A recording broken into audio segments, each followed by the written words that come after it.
The relationship between India and China has been one of the most complex in the world. China poured troops over her northern frontier. The Indian Army, which is saying 20 of its soldiers have been killed by Chinese troops. Talks that lasted for more than 12 hours, however, did not yield any immediate outcome. Over the years, we have seen them fight for dominance, trade with each other, and try to create a peaceful balance. But the relationship we see today all started with a series of events where India was dominated by China that not only changed the future between the two countries, but also changed the way the government runs our country and the army protects us, which I'm going to break down in this video for you.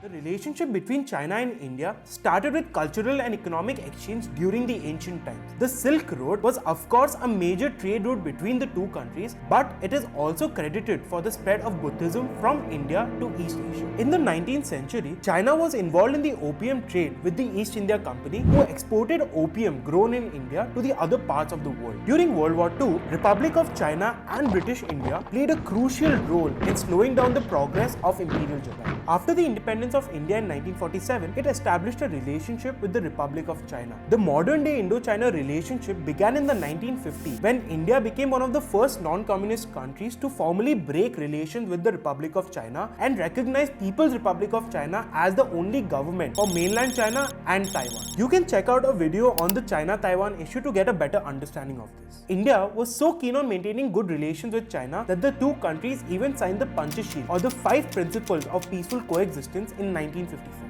This agreement was to make sure that both the countries are respecting each other's territory and are not interfering in each other's internal matters. But then came the one major event that changed the entire future of what the relation between the two countries were going to look like. Before I go ahead, I quickly want to remind you to subscribe to the channel and like this video. We are a small page and this will really help us. Lhasa, the capital of Tibet and the abode of the Dalai Lama, had come under the control of the Chinese troops started intruding into Indian territory in Ladakh, Parahoti, and the northeast. The Dalai Lama's escape to India marked a crucial moment, not just in the Tibetan history, but also in the evolution of the India-China relationship. On March 10, 1959, the Chinese general invited the Dalai Lama for a performance by the Chinese dance troupe. Soon after, though, he received a message from the Chinese general asking him to appear without any armed bodyguards. This raised suspicion and he was asked to leave Tibet immediately. That's why the Dalai Lama dressed up as a soldier and escaped Tibet along with 20 other officials. A month later, he reached Mussoorie in Uttarakhand, where he met the then Prime Minister Jawahar Lal Nehru to discuss the future of the refugees that came with him from Tibet. The Indian government gave all of them asylum, and from that point, the Panchashil agreement shattered and unfolded one of the greatest threats India had ever seen, the Sino-Indian War.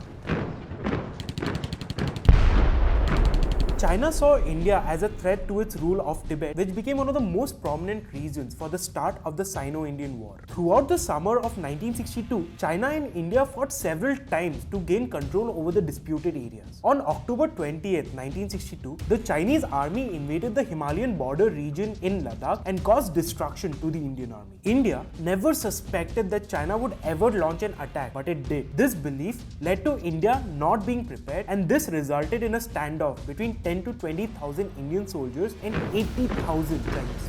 On November 19, 1962, Nehru wrote to the then US President J.F. Kennedy describing India's struggle to survive. The war finally ended on November 21, 1962, when China declared ceasefire. This brief war was and still is seen as an embarrassment by Indians. Ultimately, according to China's official military history, the war achieved its policy objective of securing its western borders, and officially, China still calls its massive attack on India as a self-defense counterattack. In India, the emotion, of course, is that we were outnumbered with very little ammunition and no resources of any kind. But our soldiers continued to hold their ground in a classic example of fighting till the last man, the last round, the last minute.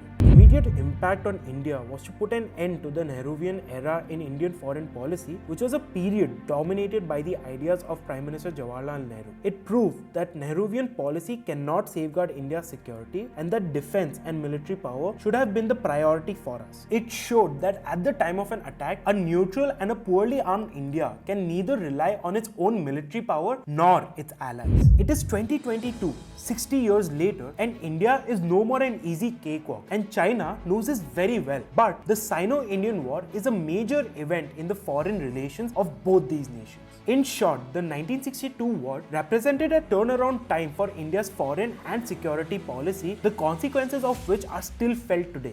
Rarely has a war so brief and so militarily inconsequential produced so much change. If you like this video, don't forget to like and share this video. You can subscribe to our channel through this button and you can check out a different video here.